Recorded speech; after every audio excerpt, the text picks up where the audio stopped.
काफी साल पहले की बात है। रमेश अपनी दुकान में था। दुकान उसकी काफी अच्छी चला करती थी, लेकिन कुछ दिनों से जब शहरों में कई अच्छी अच्छी दुकानें खुल चुकी थी, उसका होटल का धंधा तो बिल्कुल बंद ही हो चला था। यह सब से वह काफी परेशान था। एक बार वह उसी परेशानी में गांव के कुछ रास्ते से होकर गुजर रहा था कि उसकी नजर एक पुरानी झोपड़ी पर पड़ी। वह एक पुराना होटल था। उसी के पास एक कुआं था। कुएं के बारे में गांव की काफी अजीबोगरीब धारणाएं थी, लेकिन इस सब से रमेश को कोई फर्क नहीं पड़ा। हालांकि उसने सुना था कि उस कुएं में किसी की मौत हुई थी, और मौत का कारण आज तक किसी को नहीं पता चला।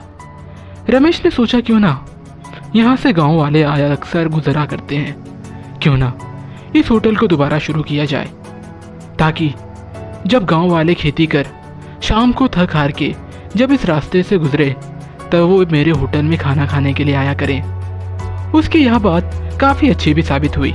गांव वाले उसके यहाँ खाना खाने आया भी करते थे, लेकिन उसके पास वाले कुएं में काफ़ी घास थी, जिसकी वजह से लोग थोड़ा डरा भी करते थे। उसके अगले ही दिन रमेश ने उस कुएं को बिल्कुल ही साफ करवा दिया। उस कुएं में ढेर सारी मछलियाँ थी। जो मछलियाँ रमेश को काफ़ी पसंद आ गई थी, वो अक्सर उन मछलियों को देखा करता। वह उन्हें देखकर काफ़ी खुश होता। कभी कभी तो वह उन्हें कुछ खाने के लिए भी दे दिया करता था। वह अपने होटल का बचा हुआ खाना उन मछलियों को डाल देता, और इससे उसे काफ़ी खुशी मिलती थी। एक और भी था जो गांव वालों की बिना परवाह किए उस कुएं से बिना डरे उन मछलियों को देखने के लिए आया करता था। रमेश की और उसकी काफ़ी बन चुकी थी।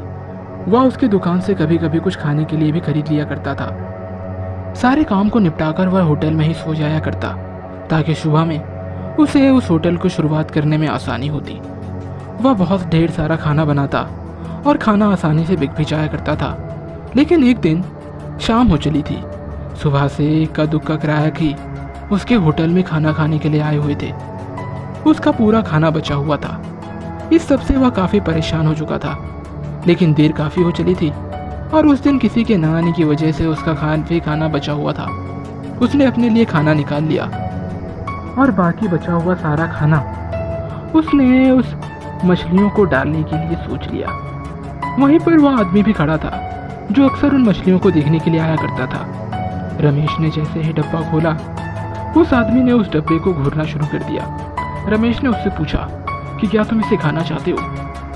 वह आदमी बड़े ही मुंडी हिलाते हुए उस भोजन की ओर टूट पड़ा। थोड़ी ही देर में उसने लगभग पूरा भोजन समाप्त कर दिया। रमेश यह सब देखकर हैरान था कि आखिर इसने इतनी जल्दी इतना ढेर सारा भोजन खत्म कैसे किया। उसमें थोड़ा सा भोजन जो बचा था, उसने उसे उन मछलियों को डाल दिया। अब रमेश की और उस व्यक्ति की काफ़ी अच्छी बनने लगी थी। वे अक्सर आपस में मिला करते थे और उनकी बातचीत भी काफ़ी अच्छी होती।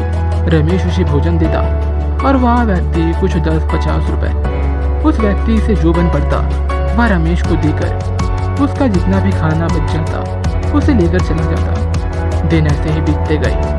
एक बार की बात है जब रमेश उस व्यक्ति से कुछ बात कर रहा था कि आखिर वह उस सारा खाना का करता क्या है। वह व्यक्ति अचानक ही मुस्कुराकर उसके सवालों का जवाब नहीं देता और उन मछलियों की ओर देखने लगता। वह जितनी बार भी वो उससे कोई सवाल पूछता, वह मुस्कुराता और मछलियों की ओर देखकर बस हंसता ही रहता था। ना जाने कौन सा राज उसने अपनी मुस्कान के नीचे छुपा रखी थी। अचानक से उस व्यक्ति ने उन मछलियों को बड़ी ही तेजी से घूरना शुरू किया और रमेश की ओर तेज धक्का दिया। रमेश कुएं में गिरकर उसकी मौत हो गई। उसका शव पानी में तैरने लगा था। अचानक ही रमेश की आंखें खुली। वह देखा कि वह उस कुएं से बाहर है, लेकिन उसने देखा कि उसके होटल के बाहर उसकी लाश पड़ी हुई है और कुछ लोग उसके बारे में ही बातचीत कर रहे थे।